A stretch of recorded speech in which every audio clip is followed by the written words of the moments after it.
ఆదిలాబాద్ జిల్లా వ్యాప్తంగా మున్సిపల్ ఎన్నికల ప్రచారం వేగంగా సాగుతోంది. ప్రచారంలో భాగంగా బీజేపీ అభ్యర్థి గడప గడపకు వెళ్లారు. బీఆర్ఎస్ కాంగ్రెస్ జిల్లాకు చేసిన మోసాల గురించి వివరించారు. తనను భారీ మెజార్టీతో గెలిపిస్తే వార్డులో ఉన్న సమస్యలన్నీ పరిష్కరిస్తానని హామీ ఇచ్చారు. కేంద్ర ప్రభుత్వం నుంచి వస్తున్న నిధులు వార్డు స్థాయికి తీసుకొస్తానంటున్న బీజేపీ అభ్యర్థితో మా ప్రతినిధి శ్రీనివాస్ ఫేస్ టు ఫేస్.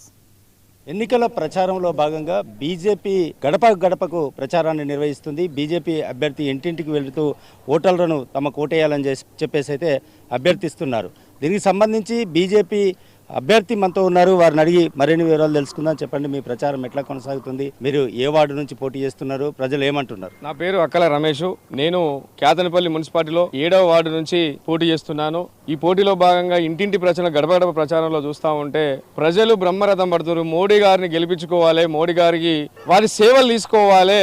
కాబట్టి ఇక్కడ 7వ వార్డును గెలిపించుకుంటే సేవలు అభివృద్ధి అయితే ఇక్కడ చూసుకున్నట్టయితే రోడ్లు కానీ డ్రైనేజ్ కానీ కరెంటు లైన్లు చూసుకుంటే చాలా బాధాకరంగా ఉన్నది. అసలు ఈ 12 సంవత్సరాలు 10 సంవత్సరాల బీఆర్ఎస్ పాలనలో 2 సంవత్సరాల కాంగ్రెస్ పాలనలో తట్టడి మట్టి తీసి అక్కడ వేసింది లేదు. మరి వాళ్ళు ఉద్యోగాలు అయితే పొందిర్రు.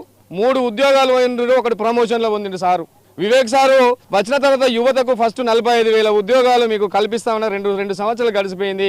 40 కాదు కదా, 4 ఉద్యోగాలు తీసుకున్నారు. వాళ్ళు తీసుకున్నారు, యువతను మాత్రం రోడ్డు మీద పడేసిర్రు. నీకు బాధ లేదు, బాధ్యత పెంచుకో, బాధ లేదు. ఖచ్చితంగా మీకు ఓటు వేసి గెలిపించుకొని మా గుండెల్లో మిమ్మల్ని పెట్టుకుంటామని ప్రచారంలోకి వెళ్తే వాళ్ళు చెప్తూ ఉంటే చాలా చాలా ఆనందాన్ని ఇస్తుంది. వాళ్ళ బాధలు చూస్తే మాత్రం ఒక విధంగా దుఃఖం ఏర్పడుతూ ఉంది. వర్షాకాలం వచ్చిందని అంటే వాళ్ళ బాధలు ఎక్కడ నీళ్ళు అక్కడే, మురికాలు ఎక్కడ పోయి అక్కడే, ఎక్కడ డ్రైనేజ్ నీరు అక్కడే, ఎక్కడ కరెంటు పోల్లు అక్కడే, ఎక్కడ రోడ్లు అక్కడే లాగ్ పట్టుకొని మీదికి నడవాల్సిన పరిస్థితి ఏర్పడుతుంది. మోకాళ్ళ లోతులో వాళ్ళు నడుస్తూ ఉంటే చాలా చాలా బాధాకరం. ఈ విషయాన్ని పలుమార్లు భారతీయ జనతా పార్టీ తరఫున మున్సిపల్ కమిషనర్కి చెప్తే ఇక చేద్దాం అగ చేద్దాం ఆ ఫండ్ ఈ ఫండ్ అన్నాడు తప్ప ఒక్కరోజు వచ్చి చూసింది లేదు, అభివృద్ధి చేసింది లేదు. ఇక్కడ చూసుకున్నట్టయితే మీరు గమనించినట్లయితే రోడ్ల పరిస్థితి అధ్వానంగా, మరీ అధ్వానంగా అంటే అధ్వానంగా ఉంది. ఇంత పెద్ద యువత ఉన్న కాడ ఈ రామకృష్ణపూర్లో కేతనపల్లి మున్సిపల్ 22 వార్డులు అని అంటే దాదాపు చదువుకోవడానికి ఒక లైబ్రరీ లేకపోవడం అనేది ఎంత ఘోరం అంటే చదువుకున్న విద్యకు చదువు నేర్పమంటున్నా, వాళ్ళకు ఉద్యోగాలు కల్పించమంటున్నాము. ఒకటి చెప్పండి, అసలు బీఆర్ఎస్ కాంగ్రెస్ రెండు అసలు పనిచేయలేదు, మున్సిపాలిటీని అసలు డెవలప్మెంట్ చేయలేదు, పట్టించుకోలేదని చెప్పేసి ప్రధానంగా మీరు ఆరోపిస్తున్నారు. సో మిమ్మల్ని గెలిపిస్తే ఏం చేయబోతున్నారు? ఖచ్చితంగా మమ్మల్ని గెలిపిస్తే ఇక్కడ ఉన్న ప్రజలకి రోడ్లు కానీ డ్రైనేజీలు కానీ కరెంటు లైన్స్ కానీ ఏ సమస్యలు ఉన్నా దగ్గరుండి తీర్చడానికి మా భారతీయ జనతా పార్టీ అభ్యర్థిగా 7వ వార్డు అభ్యర్థిగా తెలియడం జరుగుతూ ఉంది. ఇక్కడ ప్రతి సమస్యను కూడా క్లియర్గా క్షుణ్ణంగా పరిశీలించిన వ్యక్తిని, ఎందుకంటే లోకల్ వ్యక్తిని, మరి ఇక్కడ సమస్య ప్రతి ఇంటికి సమస్య ఏంది, ప్రతి వాడ సమస్య ఏంది తెలిసిన వ్యక్తిని ఆ వ్యక్తిగా గుర్తించి వాళ్ళని అభివృద్ధి, ఎవరు చేయలేని అభివృద్ధి ఇక్కడ దత్తత తీసుకొని ఎవరు చేయలేని అభివృద్ధి ఈ మున్సిపాలిటీలో 7వ వార్డు చేస్తానని మాట ఇస్తున్నాను, సగర్వంగా మాట ఇస్తున్నాను. ఒకటి, రాష్ట్రంలో కాంగ్రెస్ ప్రభుత్వం ఉంది, బీఆర్ఎస్ చాలా గట్టి పార్టీ. ఈ 2 గట్టి పార్టీల మధ్య మీరు ప్రభుత్వం ఉంది, బీఆర్ఎస్ చాలా గట్టి పార్టీ. ఈ 2 గట్టి పార్టీల మధ్య మీరు బరిలో నిల్చున్నారు. సో బీజేపీకి ఓటేస్తారని చెప్పేసి మీరు అనుకుంటున్నారా? ఖచ్చితంగా వేసేస్తారు. ఎందుకు అని అంటే ఇక్కడ వాళ్ళ పాలన చూసారు కాబట్టి. ఎందుకు వేయాలి బీజేపీకి? 6 గ్యారంటీలు అటకెక్కినాయి కాబట్టి వేయాల్సిందే. 6 గ్యారంటీలు ఇచ్చారు వాళ్ళకు. ఖచ్చితంగా ప్రతి 6 గ్యారంటీలలో ఏది కూడా సక్రమంగా అమలు చేయలేదు, జరగలేదు. ఖచ్చితంగా 6 గ్యారంటీలతో పాపం వాళ్ళు ఇచ్చిన అమలుతోనే వాళ్ళే బొందలు పడే పరిస్థితికి వచ్చింది ఈరోజు.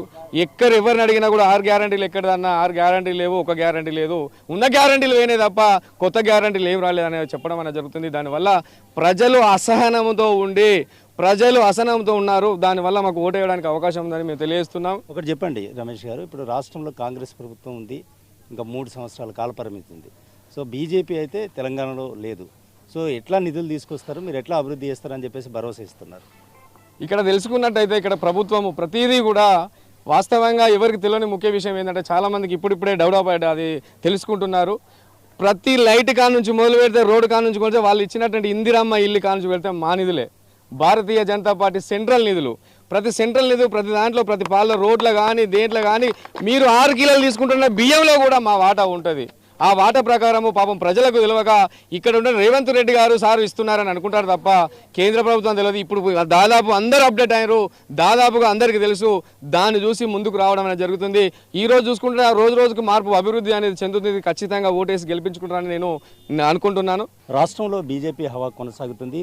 దేశాన్ని మోడీ అనేక రంగాల్లో అభివృద్ధి చేశారు. అదేవిధంగా రాష్ట్రంలో కూడా ఇప్పటికీ ప్రభుత్వం అమలు చేస్తున్నటువంటి సంక్షేమ పథకాలు ఏవైతున్నాయో ఆ సంక్షేమ పథకాలన్నీ కూడా కేంద్ర నిధులతోటే అమలవుతున్నాయి. కాబట్టి బీజేపీకి రాను రాను ఆదరణ పెరుగుతుంది. బీజేపీ అభ్యర్థులను గెలిపిస్తారు. అదేవిధంగా తనను కూడా ప్రజలు ఓటేసి గెలిపిస్తారని చెప్పేసి ధీమా వ్యక్తం చేస్తున్నారు. తప్పకుండా తన విజయం ఖాయమైందని చెప్పేసి కూడా ఆశాభావం వ్యక్తం చేస్తున్నటువంటి పరిస్థితి ఉంది. అదేవిధంగా ఇప్పటి వరకు కేతనపల్లి మున్సిపాలిటీలో ఎవరు చేయనటువంటి అభివృద్ధిని తాను చేసి చూపిస్తాను, అవసరం అనుకుంటే మొత్తం ఈ కాలనీని దత్తత తీసుకొని అభివృద్ధి చేస్తానని చెప్పేసి హామీ ఇస్తూ ఓటర్లను అయితే అభ్యర్థిస్తున్నటువంటి పరిస్థితి ఉంది. వీడియో జర్నలిస్ట్ సారాయితో శ్రీనివాస్, కేంద్రపల్లి మున్సిపాలిటీ నుంచి. మహాశివరాత్రి